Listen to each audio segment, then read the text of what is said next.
juin 2011, alors qu'ils utilisent le sonar du bateau pour sonder le fond à la recherche d'une épave, ils découvrent quelque chose d'inattendu. Qu'est-ce qu'on a trouvé? Qu'est-ce que c'est?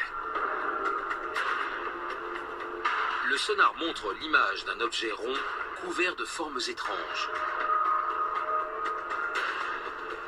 C'était une forme très étrange. C'était la première fois que je voyais ça. Le disque est énorme. Il mesure plus de 60 mètres de diamètre, presque l'envergure d'un avion de ligne. Le plus étrange, c'est qu'il était à 90 mètres de profondeur. C'était un très gros objet en pleine mer Baltique qui n'avait rien à faire là.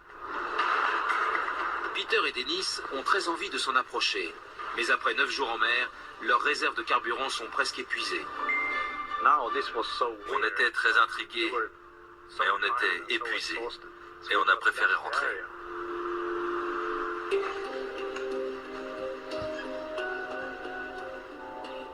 De retour sur la terre ferme, ils étudient l'image en détail. Jamais l'équipe d'Océan X n'avait observé une épave de cette forme-là. Cet objet mesurait près de 3000 mètres carrés. Ça ne pouvait pas être une épave d'avion, de sous-marin ou de bateau. C'était trop gros. Intrigués, ils décident de faire ce que les chasseurs de trésors ne doivent jamais faire, partager leur découverte. On a décidé de rendre cette info publique parce qu'on ne sait pas ce qu'on a trouvé et qu'on a besoin d'aide. L'image du sonar envahit rapidement les écrans. Des chercheurs déclarent avoir trouvé ce qu'ils décrivent comme étant l'épave d'un vaisseau extraterrestre. Certains ont comparé cette forme à celle du Faucon Millennium, un des vaisseaux de la guerre des étoiles.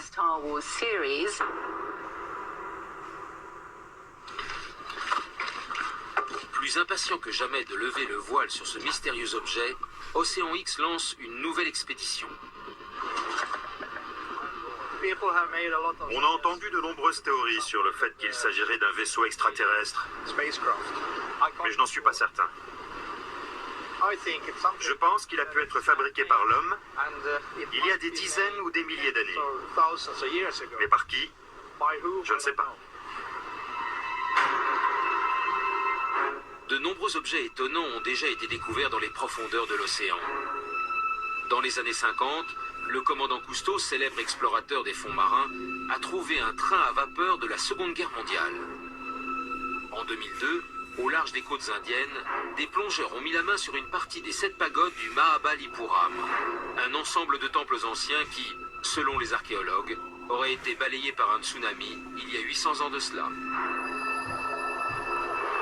Les vestiges oubliés et perdus sous l'eau sont nombreux, et la découverte d'Océan X pourrait être l'un d'entre eux.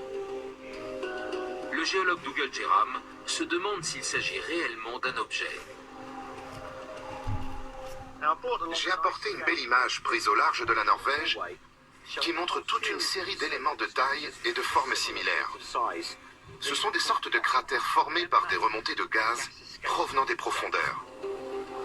Ces formes circulaires caractéristiques situées dans les fonds marins apparaissent lorsque des gaz remontent et repoussent les sédiments. Au premier coup d'œil, cette empreinte fait penser à ces cratères naturels. Cette forme pourrait être tout simplement le résultat d'une éruption de gaz sous-marine. Quand j'ai entendu parler de la théorie du cratère, je me suis dit que c'était possible. La forme s'en approche. Afin d'en savoir plus sur cette découverte, Océan X envoie un véhicule sous-marin télécommandé appelé ROV, équipé d'une caméra haute définition. Mais à mesure qu'il descend, la visibilité se dégrade jusqu'à atteindre moins d'1 mètre. On se rapprochait, quand brusquement, la surface est apparue sous nos yeux.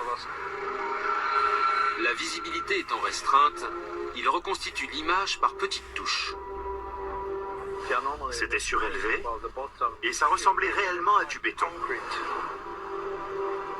D'après les images, il ne s'agit pas d'un cratère. D'après moi, c'est une sorte de construction. Le disque de 60 mètres de diamètre mesure 4 mètres d'épaisseur et semble posé sur un tas de débris mesurant entre 5 et 9 mètres de haut. Avec le ROV, on a vu des angles, des creux et des parois. Ça pourrait être une construction humaine. Mais soudain, un problème survient. Le ROV est cassé. Il est mort.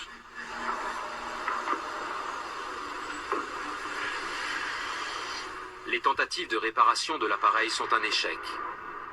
Plus étonnant encore, le matériel électronique du bateau tombe en panne progressivement. Comme de par Le hasard. radar ne fonctionne plus, sans raison apparente. Quelque chose a endommagé l'installation électrique du bateau. Tout le matériel est tombé en panne lorsque nous étions au-dessus de l'objet. Oh mais comme c'est Cet objet bizarre étrange ça. a-t-il endommagé le matériel de l'équipe d'Océan X? Les roches volcaniques riches en fer peuvent émettre un champ magnétique suffisamment puissant pour anéantir du matériel sensible. Sans sonar et sans ROV, la seule solution pour comprendre ce qui se passe est d'envoyer un plongeur pour récolter quelques échantillons. Nous avons remonté un échantillon qui prouve que l'objet situé au fond de la mer Baltique contient du métal. Il a donc été fabriqué d'une manière ou d'une autre.